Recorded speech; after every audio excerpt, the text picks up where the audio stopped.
En esta conferencia vamos a ir un poco deprisita, ya lo veréis, porque hay mucho temario en esta asignatura y es extenso y tenemos pocas conferencias, entonces no es fácil intentar que quepa todo en las conferencias. Entonces os haré alguna que otra tutoría y dejaré el tutoría entendido como videotutorial y lo dejaré colgado. O si encuentro alguna herramienta por internet que considere que es de calidad, pues también os la puedo colgar como ya he hecho con algún sistema digestivo o el sistema endocrino, que también he visto algún vídeo interesante y demás.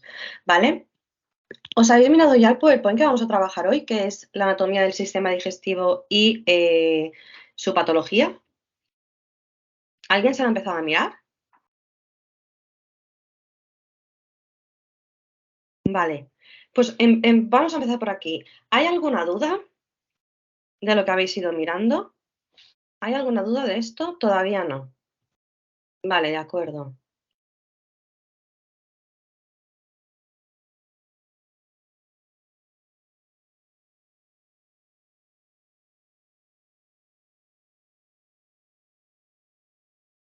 Vale, lo principal es, sé que hay mucha información, pero si lo vais leyendo todo, yo lo he intentado estructurar bastante para que todo sea igual. Es decir, si hacemos el estómago tiene ciertas partes, el esófago tiene ciertas partes. Sí, todos los, bueno, todas las fases del PowerPoint tienen los mismos puntos, ¿vale? Para que sea más fácil estudiar. ¿Sí? Entonces, al poder, bueno, al menos yo considero que así más, tiene una estructura interna bastante coherente. Entonces, esto creo que Silvia, ayudará al estudio. Silvia, ¿Sí? perdona, Dime. ¿lo está grabando? Sí, Ah, vale, que no sí, lo sí. veía. Vale, ya está. Es que hay una compañera que está intentando entrar y dice que no tiene manera.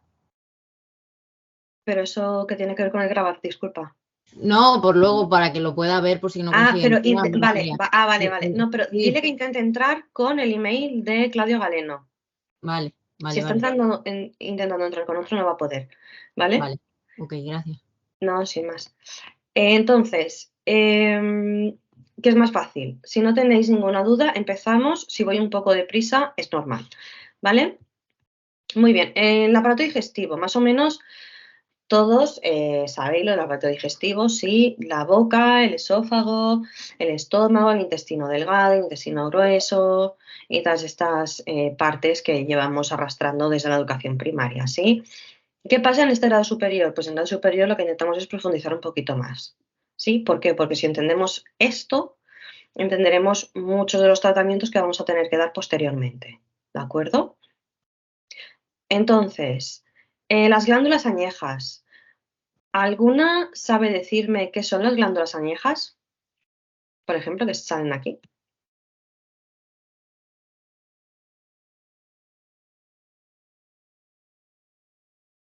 ¿Nadie?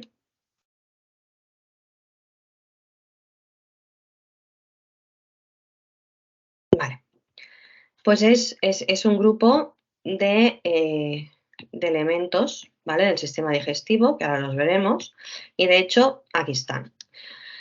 Estos son las glándulas añejas y seguro que las sabéis, las conocéis, ¿sí? Las glándulas salivares las conocéis, la vesícula biliar habéis oído hablar de ella muchísimas veces, aunque no sepáis exactamente, o a lo mejor sí, qué funciona, hace dónde está, etcétera. El hígado, que este es un tan conocido, sí, y el páncreas. Estas tres se consideran que son las glándulas añejas. Sí, es un grupo y veréis que hablaremos tanto en este crédito, como en otros muchos, se habla mucho de las glándulas añejas, ¿de acuerdo? Porque son una parte importante de la absorción de nutrientes y de secreción de hormonas. Vamos para allá.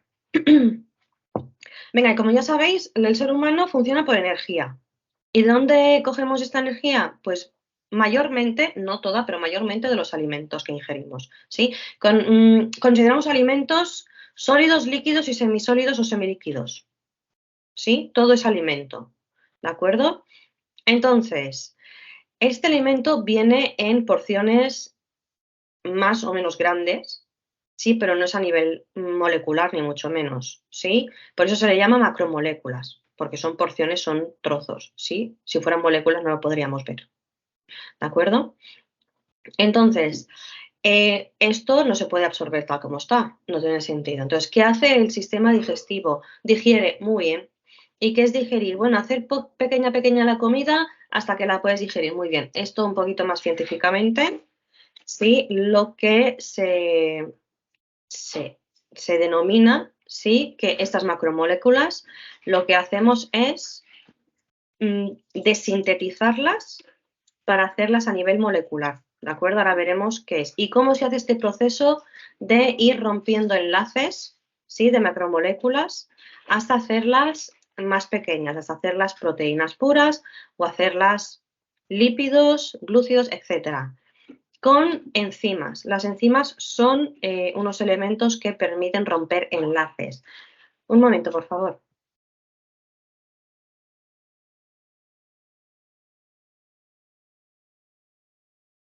Gracias, disculpad. Liberan enzimas, ¿sí? Estas enzimas son encargadas de romper estos enlaces. Si recordamos un poco, miramos atrás en nuestra educación o nos acordamos un poco a nivel de química, romper un enlace, ¿qué significa? O por intuición mismo, ¿eh? ¿Qué significa romper enlaces? Ahora, acordaros que podéis usar el micro, ¿eh? Si queréis.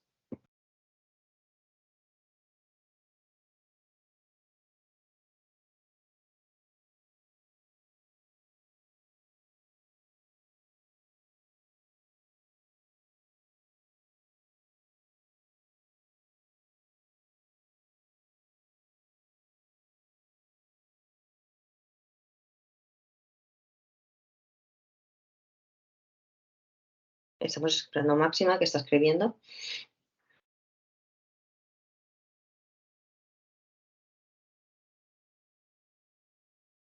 Vale.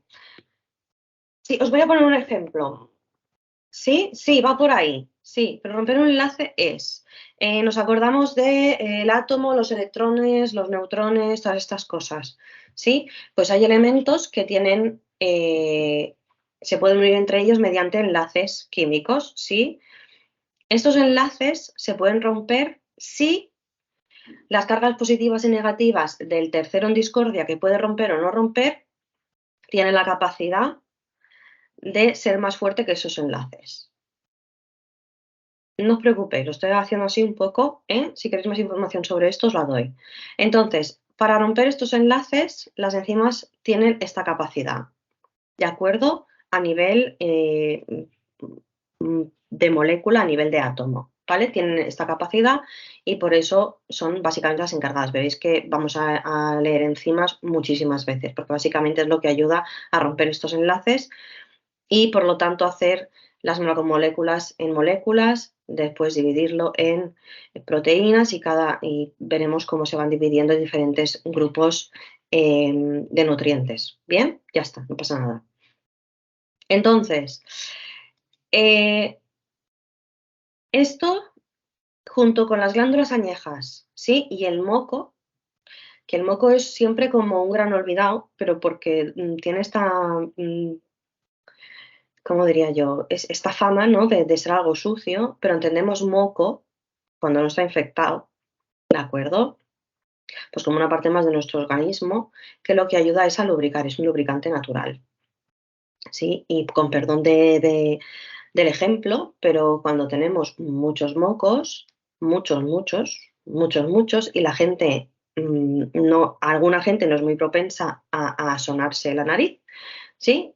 Hablando en plata, no expulsas esos mocos por vía nasal o bucal con un esputo, se lo tragan, que esto está muy mal hecho por varias razones, pues que si tienes muchos mocos quiere decir que hay una infección y lo que estás haciendo es meterla en el organismo en vez de expulsarla y que a nivel digestivo es horroroso, ¿de acuerdo? Porque lo que provoca es un aumento de lubricación, además de la infección que puedas expandir y hace que vayas al baño mucho más, porque estás ultra lubricado. Entonces, ahí hay un problema, entre comillas, problema. Se ve más en niños y en gente que por lo que sea, no son reacios a mocarse o a escupir, ¿eh? Que de repente dicen, no, es que tengo muchos mocos y voy mal al baño. y tienen retortijones y demás. Bueno, porque el exceso de moco, en este caso, en el sistema digestivo, lo que está provocando es que vayas más al baño. Pero no por un problema digestivo, sino por un problema de resfriado común, normal y corriente, ¿eh? Entonces, esto hay que tenerlo en cuenta. Cuando es moco, en un sistema de, bueno, en un problema de diarrea, cuando es moco y cuando es que tienes además de la infección nasal una infección digestiva. ¿Sí? Entonces, el moco como tal lo que hace es lubricar, para bien o para mal. ¿Sí? Sí. ¿Escucho a alguien? ¿Necesitáis algo? ¿Que escuchaba a alguien de fondo? ¿No? Vale, pues silencio al quien tenga. Perfecto, ya está. Entonces, ¿qué más? Localizadas en la mucosa, en esta mucosa sí encontramos las células heteroendocrinas. ¿Esto qué son? Son células que pueden sintetizar hormonas. ¿Qué quiere decir? Que las puede crear. ¿Sí? Igual que las enzimas rompen enlaces, estas células lo que hacen es crearlos, las sintetizan. ¿Sí? Entonces, después tenemos esta es una parte más química y ahora tenemos una parte más física. La musculatura de los órganos, esto es importante y esto más o menos por intuición ya lo podéis saber. Cuando los músculos de los intestinos, por ejemplo, van más rápido de lo normal, ¿qué tipo de excreciones podemos tener? ¿Qué tipos de excreciones creéis que podéis tener?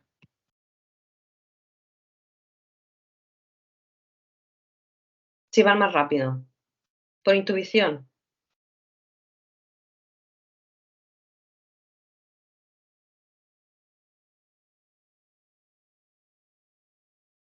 Eso es.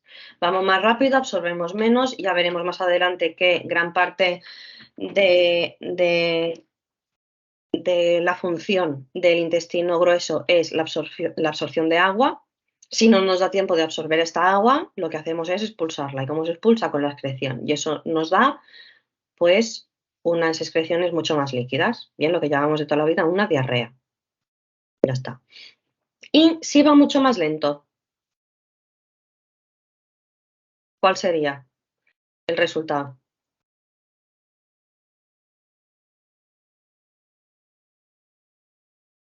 Estreñimiento, eso es, estreñimiento o en unas excreciones bastante difíciles de expulsar, ¿sí? Con dolor, esas expulsiones que suelen ser, ya las veremos, ¿eh? Veremos una escala de tipos de deposiciones, ¿sí?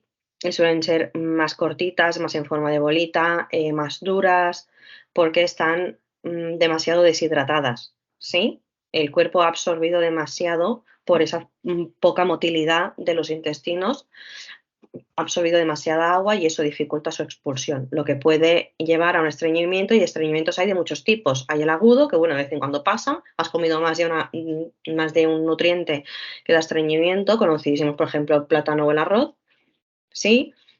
O puede ser crónico, que esto ya da muchos más problemas, ¿de acuerdo? Vamos.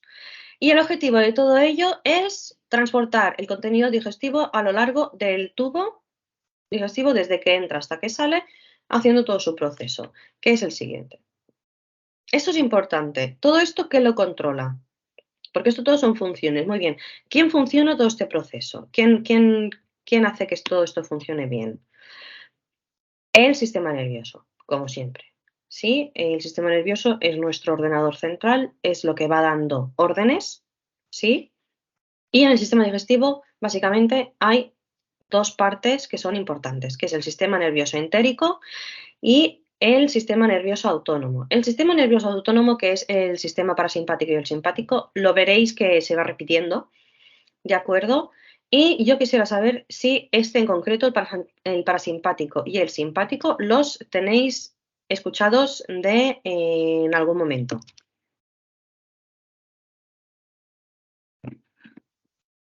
Sí, vale. ¿Alguien me puede explicar un poco con sus propias palabras el sistema simpático y el parasimpático? ¿Qué hacen, qué no hacen y demás?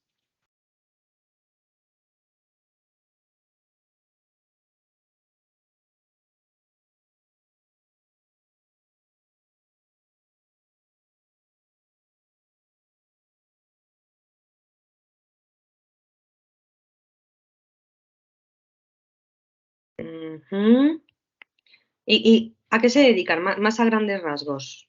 ¿Qué es lo que hace, por ejemplo, el sistema simpático?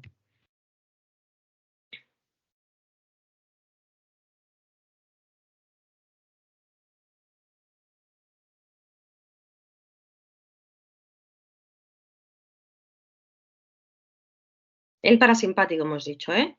Aumenta, eso es, aumenta la actividad y con lo cual el simpático, ¿qué hará?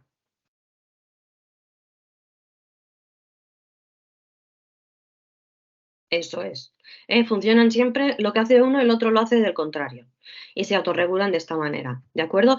El sistema nervioso entérico, lo que hacen es sus neuronas, bueno, se dividen en dos plexos, que los nombres de esos plexos os tienen que sonar, pero nada más allá de la importancia, sí, de Overbach y de Meissner, ¿vale? Ejerce control sobre las células de la mucosa Meissner y sobre la motilidad intestinal Overbach, ¿sí? ¿Qué pasa cuando estos dos plexos no van a la par? Porque hay problemas de la motilidad a nivel físico, ¿sí? Si yo tengo mucha motilidad y poco moco, lo más seguro es que tenga muchas fístulas o heridas internas. Si tengo mucho moco y poca motilidad, lo que voy a hacer seguramente es, pues estas personas que siempre están hinchadas, se encuentran mal, retienen líquidos, etcétera, y muchas más cosas, ¿de acuerdo?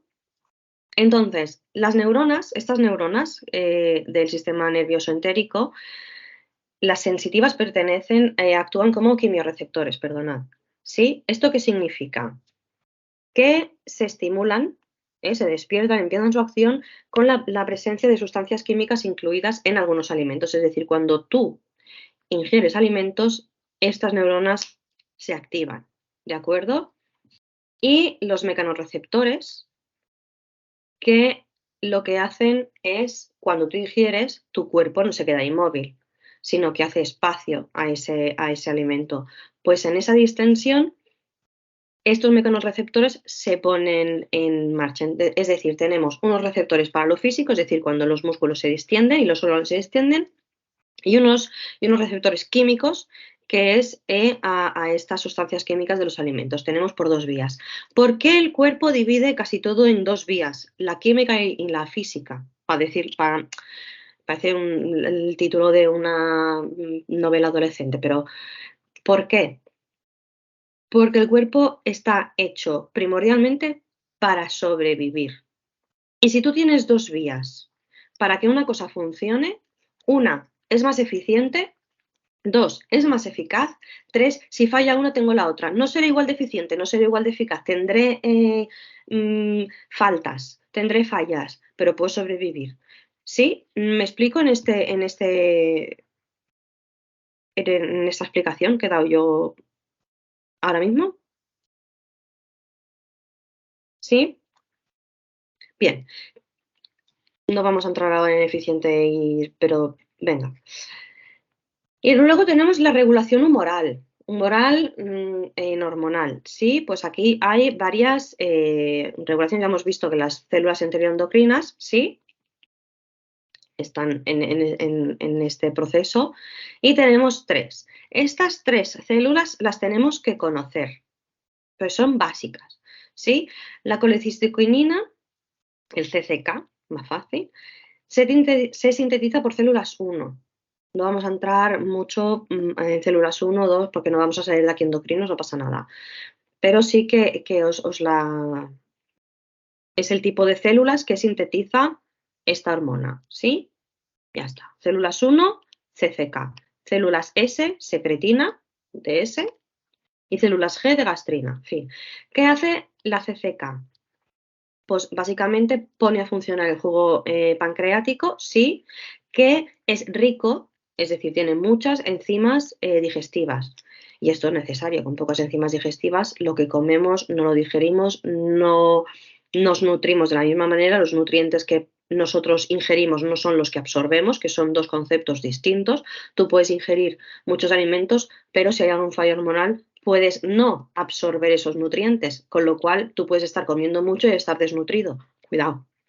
Esto pasa a mucha gente con algún problema hormonal o problemas de intolerancias, problemas de... Es que yo como y no. Cuidado. que no siempre son parásitos, lo primero que pensamos son parásitos, ¿no? Y la solitaria, que come mucho y se adelgaza. Bueno, pues es un problema hormonal, ¿vale? Que es un poquito más complicado de curar. Esto es así, es menos asquerosillo, pero más complicado de curar, ¿vale? La secretina, lo que hace es, también va al jugo pancreático, veréis que el páncreas es un protagonista, siempre se lleva el protagonismo el estómago, ¿eh? Pero el páncreas, sin páncreas no vamos muy bien. Y la bilis, que esto es importante porque llevan el ion de bicarbonato, sí, que lo que hace es neutralizar ardores. Cuando alguien está abajo o no funciona muy bien el jugo pancreático de la bilis, lo que hace es tiene siempre muchos ardores. Esta gente que siempre tiene ardores y no sabe el por qué. Luego el páncreas no le funciona muy bien porque se ve que se toman 1 litro de vino cada día. A lo mejor no es el chuletón, que también, ¿eh?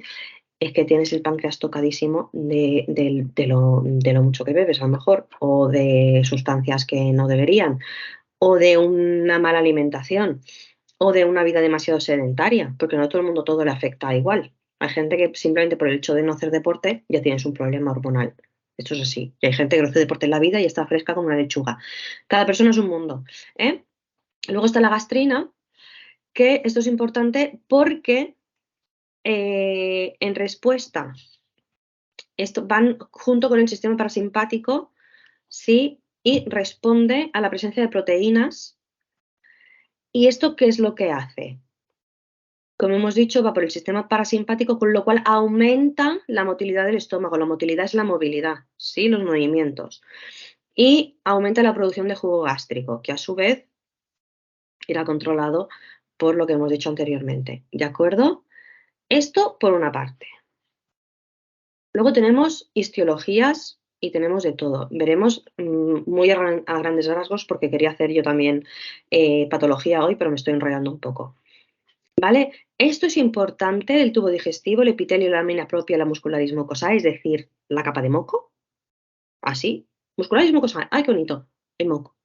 ¿Eh? El moco y el músculo. Muscularis, músculo, mucosae, moco. Sin más. ¿Es importante? Sí, porque si entendemos estas partes, vamos a entender las problemáticas que podemos encontrar aquí. ¿Sí? El epitelio, ¿qué funciones tiene? Sobre todo vamos a ver las funciones. Son absortivas y secretoras. ¿Sí? Fijaros que aquí tiene las células heteroendocrinas. Importante. La lámina propia. Son tejidos ligados a las mucosas, básicamente. Es un soporte. Esta parte intermedia es simplemente un soporte entre el epitelio y la mucosa. ¿Sí? Pero es importante, sin ese soporte no funcionamos bien. Esto es como el cuerpo humano lucha cada día, cada hora, cada minuto, cada segundo contra una fuerza que es la fuerza de gravedad. Entonces, nuestro cuerpo tiene todo un sistema conjuntivo, ¿sí? De soporte y se ve a nivel de todos los elementos de nuestro cuerpo, de órganos, de huesos, de músculos y demás. Siempre los huesos no solo se soportan con los músculos, se soportan con otras muchas cosas. Los órganos tampoco se soportan solo con músculos, ¿sí? Y se soportan a nivel interno también, por ejemplo, con este tipo de elementos propios, ¿sí? En este caso la lámina propia.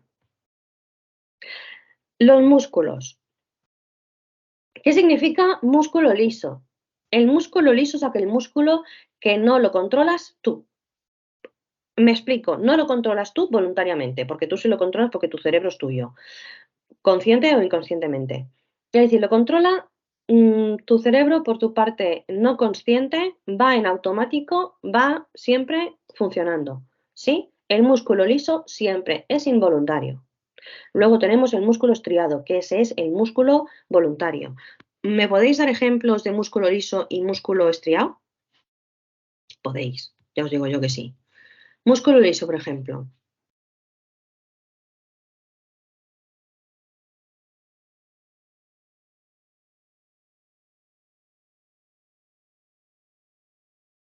Vale, el corazón precisamente, cachis. Sí, el corazón se considera un músculo liso en general, pero tiene unas partes que son Estriadas, pero por funcionalidad. Pero sí, es involuntario completamente. Y si tuviéramos que controlar el corazón, más de uno estaríamos en el otro barrio, porque yo, por ejemplo, me olvidaría.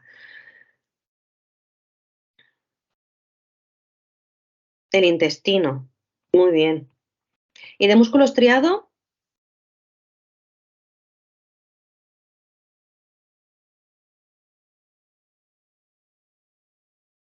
¿Qué podemos encontrar?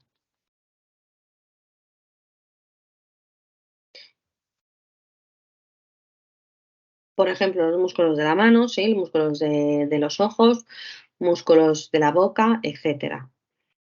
¿Vale? Por ejemplo, estupendo. Venga. Luego están también estos músculos que van un poco entre 50-50. Por ejemplo, podemos tener músculos estriados, pero que van por reflejos. Tragar saliva. Por ejemplo, hay momentos en que lo hacemos completamente voluntario, sí, pues sobre todo cuando estamos nerviosos. Pero cuando estás durmiendo, en principio, o cuando estás comiendo, si tú estás comiendo de manera voluntaria, pero ahí hay una parte de reflejo. Si no estás pensando, ahora mastico y ahora trago, ahora mastico, no, esto sería inviable. ¿Sí? Reflejos, que algunos los tenemos al nacer y los perdemos, otros los conservamos y otros se crean al aprendizaje. Por ejemplo, el reflejo de andar. Tú te levantas y empiezas a andar porque quieres, pero una vez que empiezas a andar, tú no estás pensando, y ahora levanto una pierna, la pongo delante y talón, punta, talón. No, ¿os imagináis andar así? No, se crea un reflejo. Otros los perdemos. Por ejemplo, este reflejo que tienen los niños, que se llama el reflejo palmar, lo conocéis seguramente, que es, tú le pones el dedo en la mano o cualquier objeto y lo coge. Eso es un reflejo que perdemos, ¿sí? Porque un adulto, imagínate que cada cosa que tocara lo cogiera con fuerza. No iríamos bien, ¿eh? Sería un problema. ¿De acuerdo? Entonces, pues ese tipo de reflejos, pues, o por ejemplo, hay reflejos que los tienes toda la vida. Por ejemplo, el de parpadear. Sí, este se empieza y este no se pierde y este continúa toda la vida en principio, ¿de acuerdo? A no ser que haya un problema neurológico de por medio. Muy bien, vamos a la boca. La boca, órgano que conocéis perfectamente, sin misterio ninguno, ¿sí? El paladar duro, el paladar el blando, lo hemos sufrido, los dientes, todos, hemos ido al dentista, el esmalte, ¿de acuerdo? Que es lo primero que se daña, por ejemplo, cuando tenemos una caries. Y aquí tenemos el secreto de los dientes. ¿Por qué los dientes son un hueso, pero son un poquito especiales? Porque tienen nervio por dentro. ¿Sí? ¿Qué tienen los huesos, los otros huesos que no son los dientes? ¿Tienen nervios los dientes? Los dientes. ¿Los huesos por dentro tienen nervio? Por ejemplo, un fémur. No tiene. ¿Qué tienen? Os estoy haciendo preguntas que yo misma os responderé en la penúltima o en la última conferencia, ¿eh? Básicamente, ¿sí? Entonces, muy bien, Raquel. Entonces, tienen pues su cuerpo esponjoso, tienen otras muchas cosas que no son nervios, ¿sí? Si tuviéramos nervios por dentro del hueso, estoy diciendo, por dentro, y nos rompiéramos una pierna nos moriríamos del dolor. Y aún así duele muchísimo, pero por otras muchas causas que ya veremos en su día, porque eso también lo vamos a estudiar juntos. Pero, ¿qué pasa con los dientes? Que además de tener nervio, porque por suerte son unos nervios secundarios, pero ¿qué pasa? Están muy cerca del cerebro. Por eso cualquier cosa que tengáis en la cabeza entendemos como cráneo, duele muchísimo más que cuando está en otra parte. Y para muestra un botón, cuando sale es que a veces os voy a poner unos ejemplos que vais a decir, pero entendedme, cuando sale un grano, y lo digo así, en un brazo, no duele lo mismo que cuando sale en la espalda, y más si es cerca de la columna, que cuando sale en la punta de la nariz. ¿Duele lo mismo?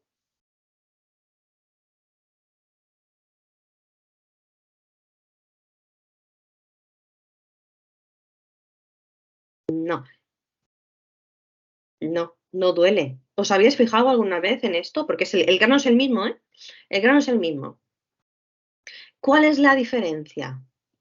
Su proximidad hacia un órgano vital, en este caso el cerebro.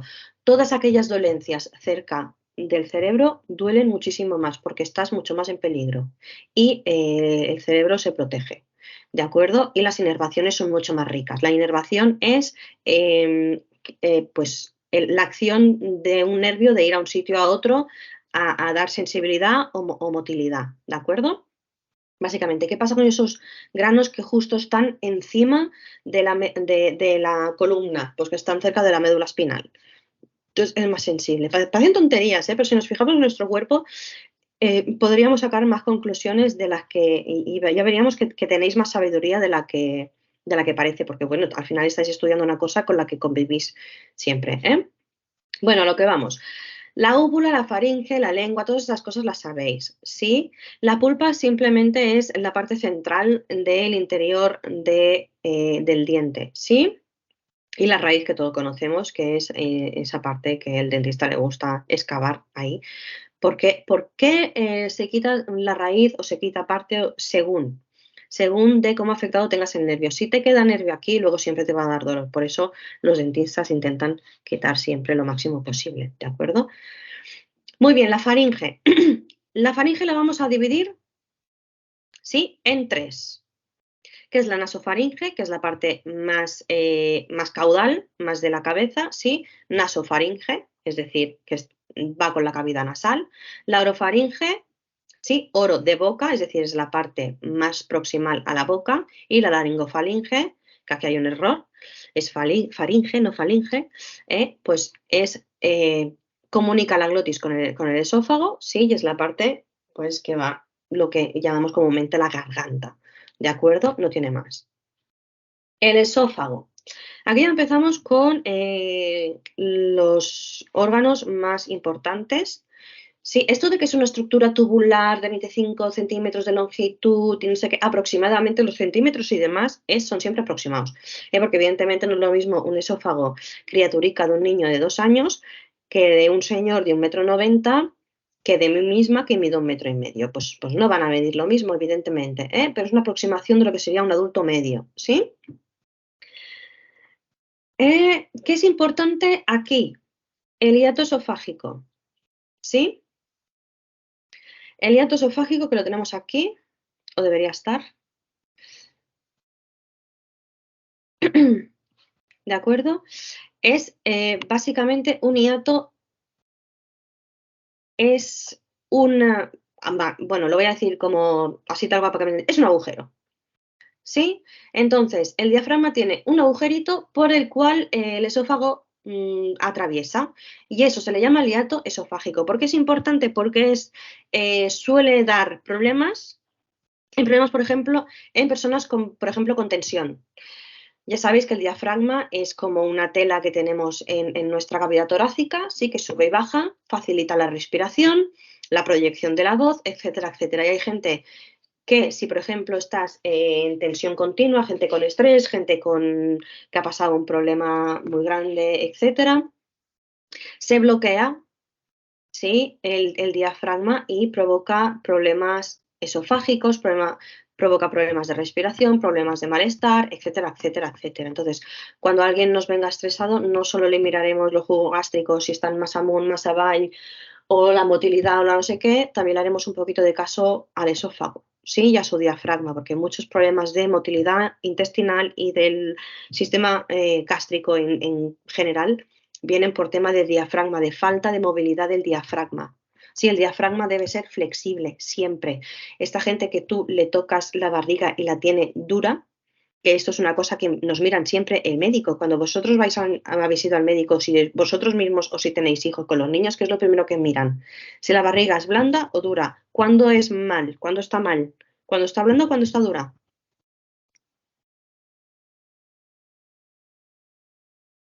Cuando está dura. ¿Sí?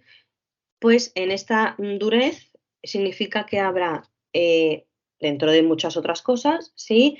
Una inflamación de alguno de los órganos y poca motilidad del diafragma, es decir, que el diafragma está protegiendo del dolor. Aquí pasan cosas, ¿de acuerdo? Por eso es importante. Entonces, imaginaros, el diafragma ya se pone duro, los órganos ya pierden motilidad porque hay una infección y reaccionan exactamente igual hacia el estrés, entenderemos siempre el estrés como una de las grandes problemáticas a nivel digestivo.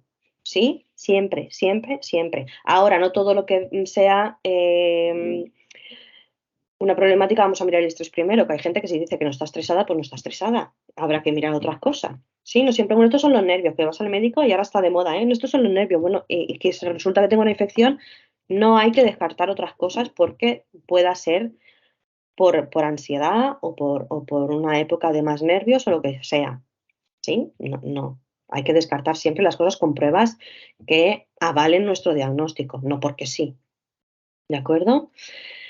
El estómago, ya sabemos que el estómago es, bueno, aquí lo pone que es forma de J, ¿no? Bueno, sí, podríamos decir que sí, ¿eh? Y aquí veréis que tiene pues varias capas y estas capas de músculo tienen diferentes direcciones. ¿Por qué estas diferentes direcciones?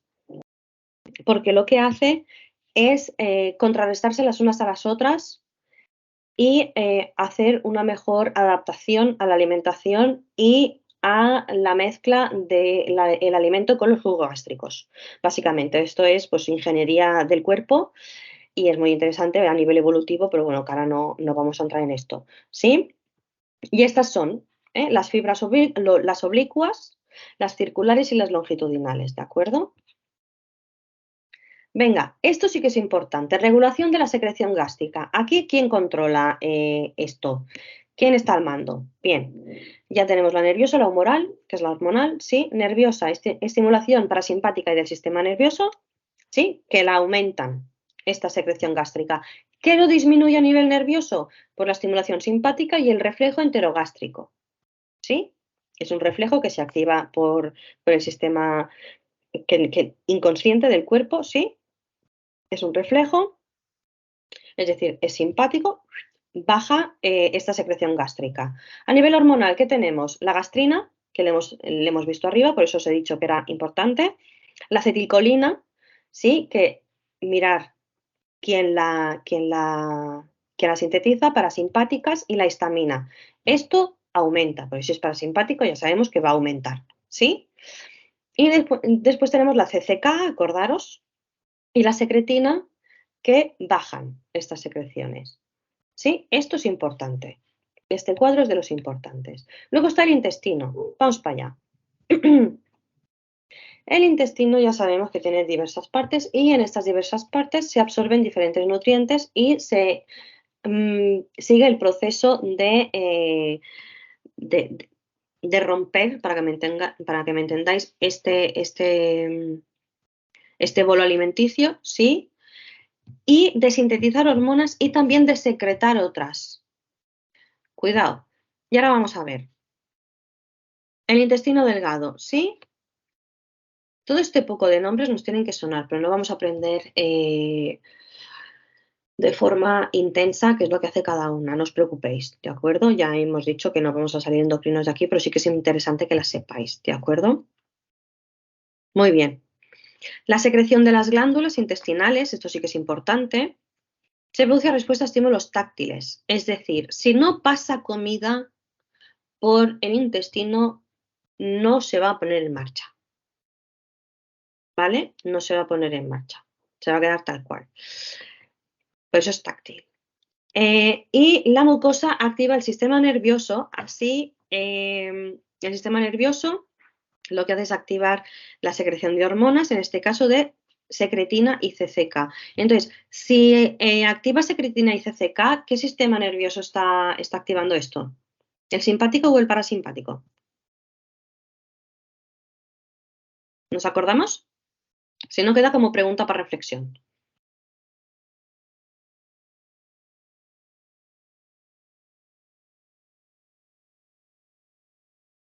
Yes, correcto, Raquel, fantástico. Entonces, el intestino, ya vamos por el grueso. Aquí ya sabemos que tenemos el ascendente, el transverso y el descendente. ¿Bien?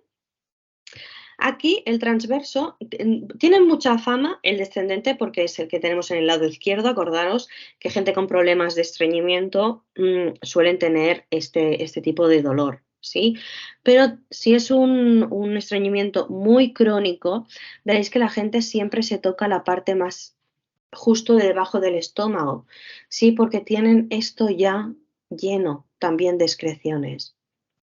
Y esto ya duele más porque no está pensado para colectar excreciones, sino esta es la parte pensada para colectar. Entonces, esta es una parte mucho menos sensible al tacto.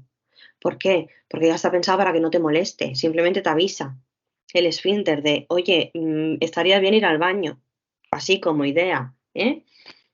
Pero esta parte ya empieza a ser mucho más sensible al tacto porque forma parte de su función saber que aquí pasa comida y absorber y excretar cosas que ya no necesita. ¿Sí? Entonces, esta parte es mucho más sensible y aquí mucho más, porque aquí todavía las funciones de absorción y excreción son mucho más intensas. A medida que bajamos, van siendo menos intensas por la especialización del recto en ser colector de excreciones. ¿Sí? Entonces, cuando ya llegamos aquí, el dolor suele ser bastante intenso. ¿Sí? Y vemos gente que se puede desmayar del dolor, gente que, bueno, hace hipotensiones, etcétera, y ya cuando empezamos a llenar esto y el intestino delgado, ya la clínica suele ser bastante intensa. Conocemos algunos casos, y seguro que habéis escuchado algunos casos de estreñimientos extremos. ¿Me podríais explicar algunos, si conocéis algunos, si habéis escuchado de alguien, etcétera? ¿Qué es lo que ha pasado, qué han tenido que hacer y demás?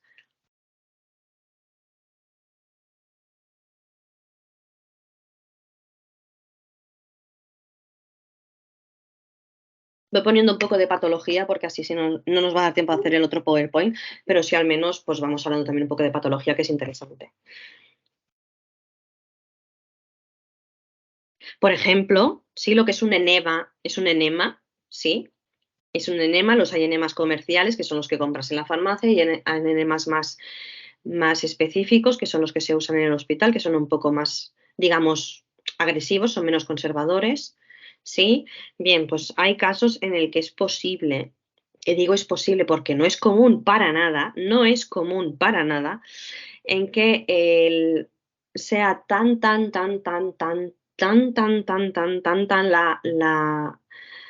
la acumulación de excreciones que se pueden llegar a vomitar. Sí, estos son casos muy extremos, casos seguramente de gente o que no tiene acceso a sanidad o que teniendo acceso, porque esto en España ha pasado, pues de negligencia médica o de etcétera, o de tardar demasiado al médico, porque hay gente que tiene muchísima tolerancia al dolor, etcétera. Ahí se tienen que juntar más de un factor, ¿sí? Más de un factor. Pero suele ser entre que la gente no hace mucho caso a su cuerpo y que entonces pues el médico tampoco le da importancia porque no refiere tantísimo el dolor. Entonces ahí pasan cosas, ¿sí?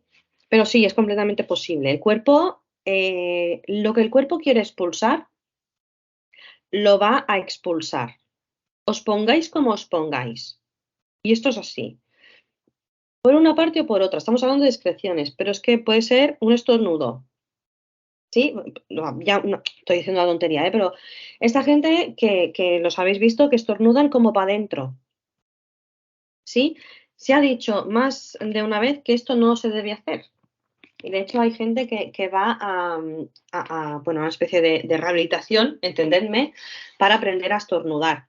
Y esto les ha pasado porque la presión es tal a la hora de estornudar, porque el estornudo sale a muchísimos kilómetros por hora, que les ha petado un tímpano. Y esto sí que es muchísimo más común. Entonces, y esto es que esta verdad, quedárosla para vosotros. El cuerpo, como se empeñe que algo no le toca, que esté dentro, lo va a sacar. Te pongas como te pongas. Y si tiene que romper un tímpano para estornudar, lo va a hacer. Entendedme, para liberar presión por un estornudo mal tirado, lo va a hacer. Porque si no, esa presión podría hacer cosas peores. Y un tímpano, pues mira, tiene la otra oreja. ¿Sí? Por ejemplo. Es decir, el cuerpo siempre va a intentar sobrevivir y lo hará de la forma que él considere menos traumática. Eso no significa que no sea dolorosa para la persona, pero será la menos traumática. ¿De acuerdo? Entonces, Estas son las glándulas añejas, que hemos hablado de ellas, ¿sí? Veremos en nuestros grandes amigos, sobre todo hígado y páncreas. La vesícula biliar es el gran olvidado, porque prácticamente nadie le hace caso y es imprescindible. Y luego las glándulas salivales, sí, las pulpativas, eso ha cambiado, ¿sí? Y van en conjunto, ¿vale? Con las pupilas gustativas, van a conjunto, porque la saliva no siempre es igual. Sí, cuando la saliva y puede cambiar, ¿eh? Depende de lo que comamos. La saliva ya sabéis que tiene un pH y este pH afecta a las pupilas gustativas. Tiene un pH nuestra saliva. Gente con pH más alto suele tener menos problemas de caries. Gente con pH más bajo suele tener muchos más problemas de caries dentales, por ejemplo. ¿Sí? Entonces, ¿qué pasa con estas glándulas salivales? Pues son las encargadas de la lubricación en la primera fase del sistema digestivo, ¿sí? Del proceso de la digestión. Hay las menores y las mayores, ¿sí? Veréis que las menores pues hacen menos trabajo, ¿sí? Hacen el 10% de la saliva y se encuentran sobre todo, pues estas que las podéis encontrar debajo de la lengua, por ejemplo, ¿sí? Una de las tres.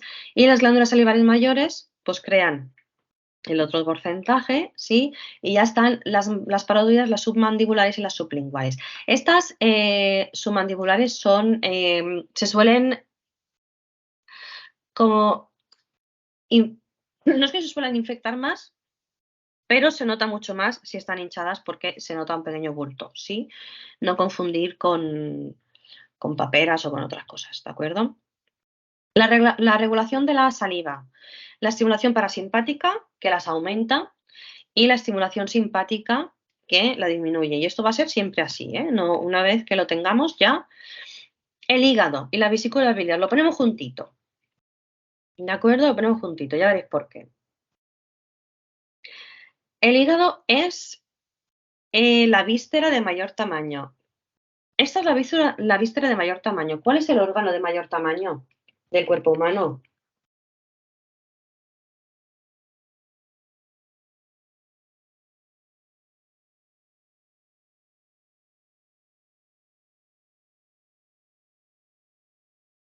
Os dejo 2 minutos más no. No, os dejo, no, que 2 minutos, no, no, no. Os dejo medio segundo para que lo consultéis y lo pongamos aquí en común, que a lo mejor os sorprende. Buscad el órgano más grande, de mayor tamaño del cuerpo humano. A ver qué os pone. Los pulmones son más pequeños de los que os pensáis. Lo que pasa es que se hinchan. Bueno, nos hinchamos nosotros con el aire, pero... El hígado, la víscera. Buscamos órganos. El hígado lo estamos haciendo ahora. Como víscera, órgano, órgano. Que la diferencia es pequeña, ¿eh? Pero que no sea visceral. O vamos a poner, ¿cuál es el segundo? La piel como órgano, en extensión puede ser. Vale, habéis encontrado la piel. Vale, venga, lo voy a aceptar como correcto. Sí, entendemos visceral como, es que me interesaba por lo de la piel, bien, pero suele salir, pero bueno, la piel suele salir como segundo, pero me vale, porque el órgano lo pone el hígado lo pone en primero, perdón. Por eso me interesaba la diferencia entre víscera y órgano, porque la piel no es una víscera. Sí, la piel es un órgano. Y el hígado, sí, evidentemente es un órgano, pero es una víscera. Sí, esta diferencia es para vosotras, conocimiento sanitario, pero sin más. ¿Eh? Venga, no os va a dar tiempo de hacer muchas cosas, así que voy a pasar. La regulación de la liberación de la bilis. Pero primero vamos a hacer un poco de bilis y es una característica muy propia de la bilis es que no contiene enzimas. No tiene enzimas de estas que rompen moléculas. No tiene. ¿De acuerdo? ¿Cuál es el papel entonces de la bilis? En la capacidad de crear sales biliares, ¿sí? y que los separa en pequeñas gotas.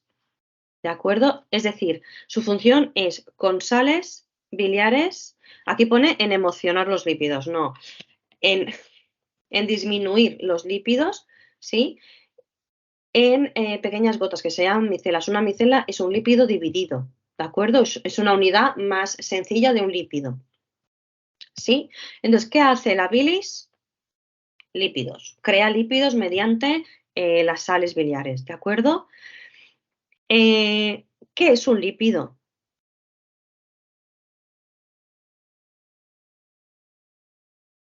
La última pregunta que os voy a hacer, va.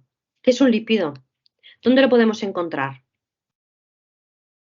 Vale. ¿Vale? ¿En qué alimentos podemos encontrar lípidos? ¿O son ricos? A ver, podemos encontrar mal formulada esta pregunta. ¿Qué alimentos son ricos en lípidos? Aceite, mantequilla, correcto. Ahora, es que a veces, como formulo la pregunta como me sale, eso es, son rígidos, porque lípidos lo podemos encontrar en muchos sitios, prácticamente en todos, pero sean ricos en, por eso, esto es importante. Venga, regulación de la liberación de la bilis. Sistema nervioso enteral y estimula, lo sube, ¿sí? Parasimpático y simpático y el reflejo enterogástrico ya sabemos que disminuyen. La CCK y la secretina aumentan su liberación, esto ya lo sabemos porque van por el sistema. Y la motilina reduce contracciones moderadas. La motilina es un tipo de hormona que regula la motilidad de, en este caso, el hígado. ¿Sí? Esto es un tipo de hormona que existe básicamente para reducir si se mueve más o se mueve menos. Ya está. ¿De acuerdo? No le damos más importancia. Y lamentablemente nos vamos a acabar en el páncreas casi. Lo vamos a quedar, bueno. Vamos a ver, vamos a acabar el páncreas. Sí. Aquí pone, es un órgano glandular mixto. ¿Esto qué quiere decir? Que lo mismo hace de glándula endocrina, sí, y exocrina. Hace las dos cosas. Es decir, absorbe y excreta. ¿Esto qué es? Está en la parte alta del abdomen. Cuidado porque hay gente que se cree que el páncreas está como muy abajo. Está en la parte alta del abdomen, ¿sí? Está la cabeza, el cuerpo y la cola. Es importante porque, a ver si lo consigo aquí, queda detrás de otros órganos. Entonces, a veces es difícil saber si la problemática está en el páncreas o en el órgano que tiene delante, que es básicamente el estómago y demás. Entonces, nunca sabes muy bien qué está pasando. Es un órgano que está ahí olvidadillo, pero que es muy necesario, ¿de acuerdo? Sobre todo por la función hormonal que tiene. ¿Sí? En el componente exocrino se produce el jugo pancreático, ¿sí? Y básicamente es el 80% del páncreas es exocrino.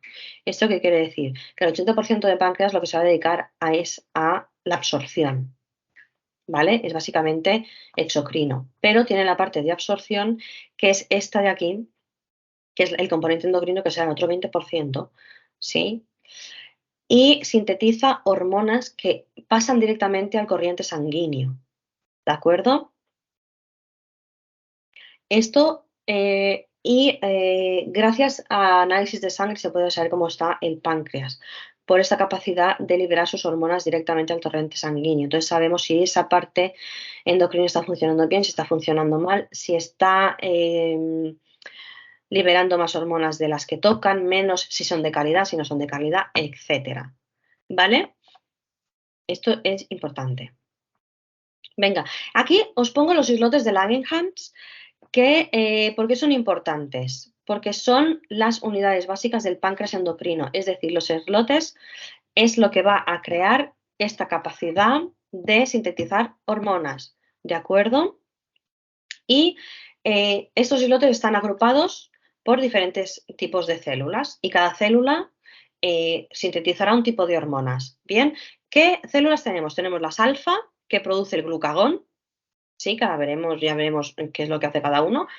Las betas, que producen la insulina, esto sí que sabemos lo que es, y las delta, que producen somatostatina. Es decir, y ahora pregunta de trivial fácil, fácil, fácil. Si alguien tiene una problemática con la sintetización en las células beta, pregunta de examen, ¿qué malaltía está relacionada con estas células, con las beta? 1, 2, 3, responda otra vez. Correcto, ya me la estabais poniendo antes, claro, lo sabéis. Os suenan estas cosas porque se habla mucho de sanidad en este mundo de información. Entonces, hay cosas que dices, uy, esto es muy difícil, pero si lo relacionamos con lo que ya sabemos, sabemos mucho más de lo que nos pensamos. ¿Sí? Con lo cual, células beta, insulina, MEC, error. Esto tiene que funcionar bien. Cuidado, cuidado, que lo mismo es por exceso que por defecto, ¿eh? Cuidado, que de diabetes hay de muchos tipos, ¿sí? Esto hay que tenerlo en cuenta, ¿de acuerdo? La regulación, pues esto estamos como lo de siempre. Nerviosa, la estimulación simpática aumenta la producción de enzimas, ¿sí? Y la hormonal, la CCK, aumenta la producción de enzimas. Esto está mal, eso es la colegisterolina, que aumenta la producción de agua y electrolitos, ¿sí? Esto es madre mía. Os lo voy a volver a subir esto sin los errores. Esto es esta misma, pero bueno, en fin. Y ya os lo pondré bien, madre mía, qué empastre. Y nos hemos quedado aquí en la fisiología del aparato digestivo, ¿sí? Digestión y absorción, que aquí os voy a poner un poco de lo que íbamos a dar ahora, si es que es larguísimo, pero bueno, que es la digestión mecánica y digestión química. Entonces, esto más o menos ya lo he ido diciendo a lo largo de la videoconferencia.